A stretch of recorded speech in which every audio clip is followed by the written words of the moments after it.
साल 1940 एक छोटा सा 14 साल का बच्चा अपने आप को अचानक से साईं बाबा का अवतार घोषित कर देता है। वह कहता है कि साईं बाबा उसी के पिछले जन्म का शरीर हुआ करते थे। जी हाँ, आज हम बात करने वाले हैं ऐसे ही एक छोटे से बच्चे की जो सत्यनारायण राजू से आगे चलकर सत्य साईं बाबा में बदल गया। मतलब आजकल के बच्चे जिस उम्र में गुलू गुलू कर रहे हैं, उस उम्र में यह छोटा सा बच्चा अपने आप को साईं बाबा का अवतार घोषित कर चुका था। बेकार है भैया, मैं तो टूट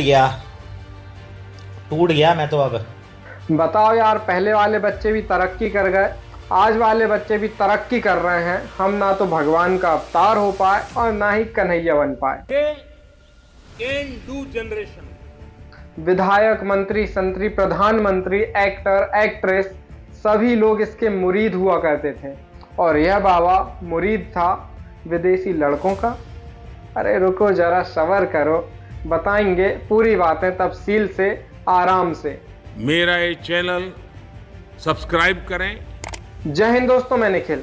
स्वागत है आप सभी का बाबा के ढाबा सीरीज के दूसरे एपिसोड में, जहां पर हम बात करेंगे सत्य साईं बाबा उर्फ सत्यनारायण राजू के बारे में। चैनल अभी तक सब्सक्राइब नहीं किया तो चैनल सब्सक्राइब कर लें, वीडियो को लाइक कर दें, अपने दोस्तों के साथ ज़्यादा से ज़्यादा शेयर करें और हाँ, वीडियो पूरी ज़रूर देखना। और पिछली वीडियो अगर नहीं देखी तो आई बटन पर क्लिक करके पिछली वीडियो ज़रूर देख लेना। चलिए शुरू करते हैं बिना किसी देरी के। तो यह बात शुरू होती है आज़ादी से भी पहले की। सन 1926 को उस समय का मद्रास और आज के समय का आंध्र प्रदेश, यहाँ के एक छोटे से जिले, छोटे से स्थान पुट्टपर्थी नामक जगह पर एक बच्चे का जन्म होता है। बड़ी ही साधारण और धार्मिक फैमिली में इस बच्चे का जन्म होता है। किसे पता था कि ये बच्चा 14 साल की उम्र में आते आते अपने आप को भगवान घोषित कर देगा। जी हाँ, ऐसा ही कुछ हुआ। जब यह बच्चा 14 साल का हुआ तो एक घटना हुई। इस बच्चे को एक बिच्छू डंक मार देता है। बच्चा बेहोश हो जाता है और जैसे ही उठता है तो आसपास के लोगों के अनुसार यह बच्चा अचानक संस्कृत में बड़बड़ाने लगता है, जबकि इसे पहले संस्कृत बिल्कुल भी नहीं आती थी। बच्चा अपने आप को शक्तियों से युक्त बताने लगता है। जब इस बच्चे के पापा इसको डांटते हैं तो यह बोलता है कि मैं साईं बाबा का अवतार हूँ। साईं बाबा पिछले जन्म में मेरा ही शरीर हुआ करते थे। यह बात सुनकर उसके पापा उसको बहुत डांटते हैं और यह बच्चा उसी दिन घर छोड़कर दुनिया भर के लोगों को बेवकूफ़ बनाने, पागल बनाने निकल पड़ता है। कुछ हाथों की सफाई दिखाकर और कुछ दिमाग की चालाकी दिखाकर यह बच्चा आसपास के लोगों को अपने जाल में फंसा लेता है, अपना भक्त बना लेता है। लोगों को लगता है ये कोई जादुई ट्रिक नहीं बल्कि चमत्कार है और लोग इसके मुरीद हो जाते हैं, अंधभक्त हो जाते हैं। 80s और 90s का दौर था। सचिन तेंदुलकर, जो क्रिकेट के भगवान कहे जाते हैं, पूर्व प्रधानमंत्री अटल बिहारी वाजपेयी, ऐश्वर्या राय, सुनील गावस्कर, ऐसी बड़ी बड़ी हस्तियां इस बाबा के चंगुल में फंस चुकी थी, इस बाबा की भक्त हुआ करते थे। वो समय अलग था जब ना तो इंटरनेट हुआ करता था और ना ही कैमरास हुए करते थे। ये बाबा आसानी से लोगों को बेवकूफ़ बना दिया करता था। बाबा जी हवा में हाथ हिला हिलाकर कभी चिन्ह निकाल देते थे तो कभी हाथ हिलाकर बाबा जी की स्पेशल भभूति।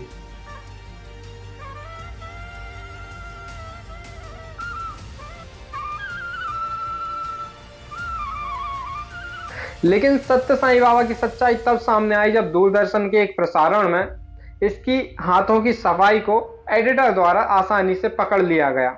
फिर क्या था, इसके ऊपर आरोप और प्रत्यारोपों की झड़ सी लग गई। Just before he hands over an award, his fingers seem to be searching for something underneath the wooden box. He then draws back his hand, waves it around, and the necklace appears as if from thin air. The event was witnessed by India's Prime Minister and recorded by the state-controlled Indian television network. But after an editor drew attention to the apparent trickery, this footage was not broadcast. जब सत्य साईं बाबा चमत्कार दिखाकर अपने हाथों से भभूति निकाल दिया करता था, तब लोगों को लगता था कि हम बहुत ही ज़्यादा स्पेशल हैं, इसलिए बाबा जी ने सिर्फ हमें चुना है भभूति देने के लिए। लेकिन उन लोगों को क्या पता था कि बाबा जी ने उनको चुना नहीं बल्कि चूना लगाया है। सत्य साईं को एक्सपोज करने के लिए उस समय कई सारे लोग काम कर रहे थे। उसी में से एक नाम है उस समय के मशहूर जादूगर पीसी सरकार।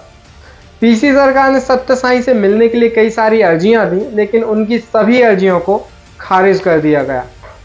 खैर, पीसी सरकार को सत्य साईं से मिलना तो था ही, तो उन्होंने एक खेल रचा। सत्य साईं से वह एक व्यापारी का भेष बनाकर मिलने पहुंचे। सत्य साईं पीसी सरकार से मिलकर बहुत ज़्यादा खुश हुए और 2 मिनट के लिए एक अंधेरे कमरे में चले गए। जैसे ही वह कमरे से बाहर निकलता है तो वह जादू से हाथ हिला हिलाकर एक बंगाली मिठाई का टुकड़ा पीसी सरकार को दे देता है। लेकिन पीसी सरकार उसकी मौज लेने आए थे, तो पीसी सरकार कहते हैं, अरे बाबा जी, मुझे थोड़ा मिठाई पसंद नहीं है, रसगुल्ला खिलाओ तो बात बने। अब बाबा जी कमरे से मिठाई ही लाए थे, रसगुल्ला कैसे बना देते।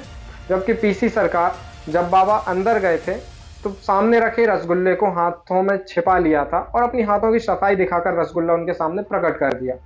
बस इतना ही जादू देखकर सत्य साईं बहुत चक्का हो गया और पीसी सरकार को तुरंत ही उसने अपने कमरे से उस एरिया से बाहर निकाल दिया।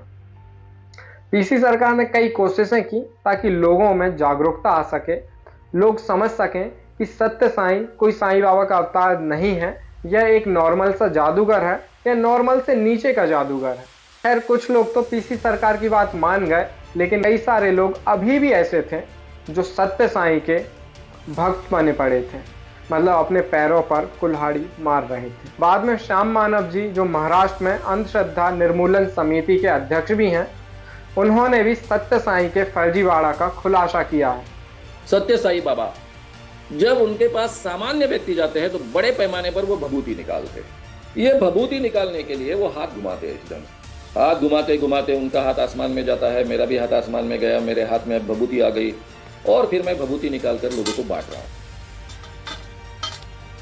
अभी ये भभूति है वो कम से कम 50 लोगों को तो आराम से दी जा सकती है।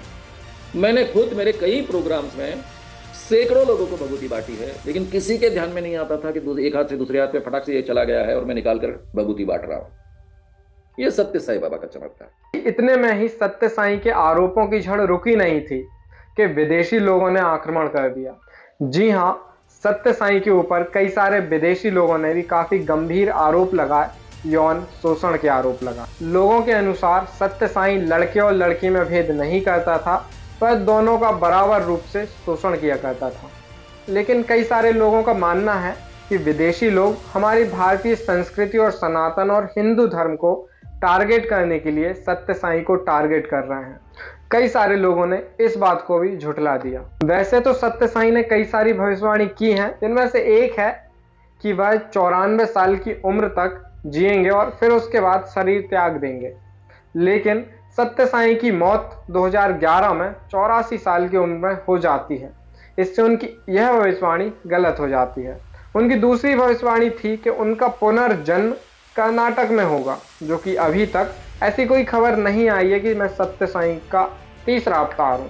पहला साईं बाबा, दूसरा सत्य साईं और तीसरा अवतार। ऐसी कोई खबर निकल कर नहीं आई है, मतलब यह खबर भी, यह भविष्यवाणी भी बेकार है। वैसे तो बाबा का जीवन फुल ऑफ कंट्रोवर्सीज और चमत्कारों में ही बीत गया, लेकिन बाबा के कुछ अच्छे पक्ष भी थे।